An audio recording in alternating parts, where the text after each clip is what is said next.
Hello guys, so today let's see the problem here. Today I'm trying to bring the cube dices down here, but it's not working.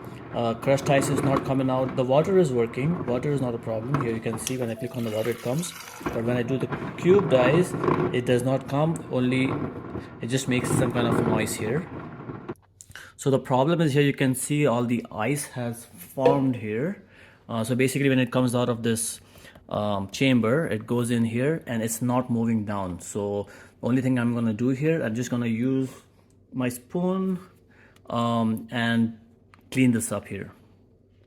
Okay, so here I've emptied out all the ice. Here you can see that channel is open, and here I got a lot of ice. This was all stuck.